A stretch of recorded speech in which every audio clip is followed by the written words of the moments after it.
I'm getting ready to lead a mending circle on Thursday. And so as part of that, I've had to go through and find all my tools that I want to bring and all the fabrics, etc., and try and compress everything into one bin that I can easily carry.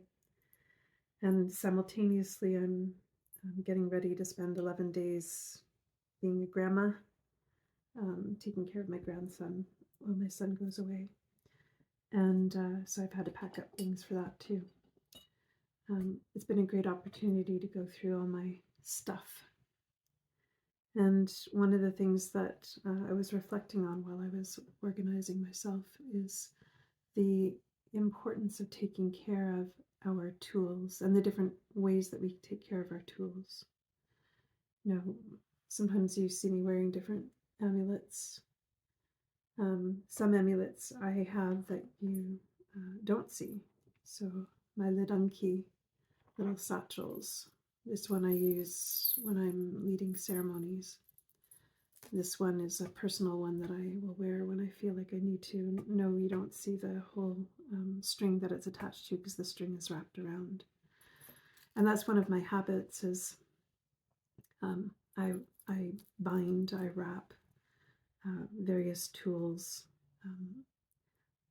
partly in resonance with what a ledunka represents. So the old ledunki, like old times, from my research, were made out of wood, little wood boxes that had lids and sometimes would be carved and then strung around the neck. And inside there would be herbs and resins that could be burned like incense, or there would be roots or claws or teeth or bones. Whatever was put inside the ledunka was intended for protection and empowerment. That's the way it was related to. And then over time, the ledunki weren't just made out of wood, they were made out of like leather or cloth. Eventually, ledunki got, a ledunka is singular, ledunki means more than one. The ledunki were absorbed into some of the church practices. So today, when you search the word ledunka, you would find that a lot of what shows up are, they look like lockets. They may or may not have something inside like incense.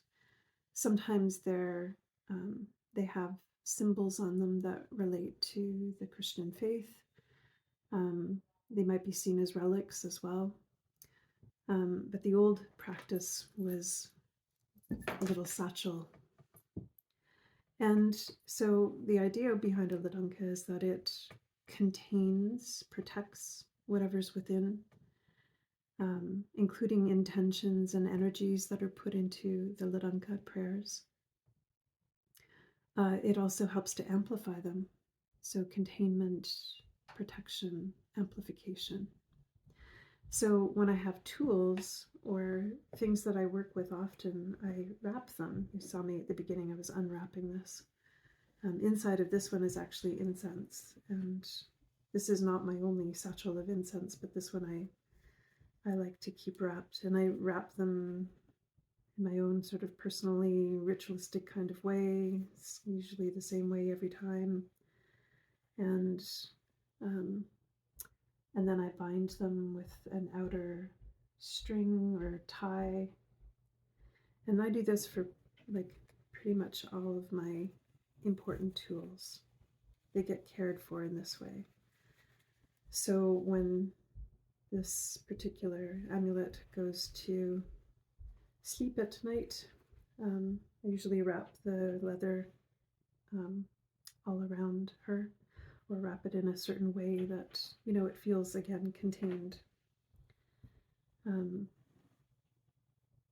When we're getting ready for, or intending, or calling on change, whether it's personal change or societal change, and these days, I think a lot of us are calling on and supporting and doing the work of creating change. Then acknowledging the tools that we work with, treating them with care and respect is really important, because then they're prepared and ready for whatever change we're calling on. Sometimes you have to kind of like cleanse the palate, so to speak. So, I will go through and I will take out all of the things that I carry in my laranki and choose which ones are going to remain and which ones I need to release to the elementals, whether they get released through fire or burying or put into water. I'll decide each individual piece. I'll cleanse the ladanka itself. I'll put back in whatever I feel is appropriate to put back in. I may add things additional to the ladanka.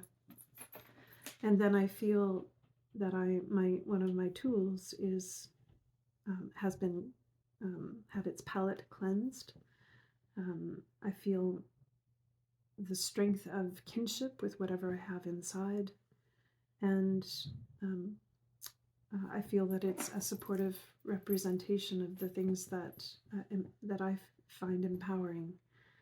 Not necessarily the items per se. The items are usually representative of what I find empowering in my life. Sometimes the items are magical or ritual items, in which case they are imbued with specific prayers, thoughts, things like that. So the other thing I wanted to say is around the ladanki. You don't see me wearing this. You don't see me wearing this one.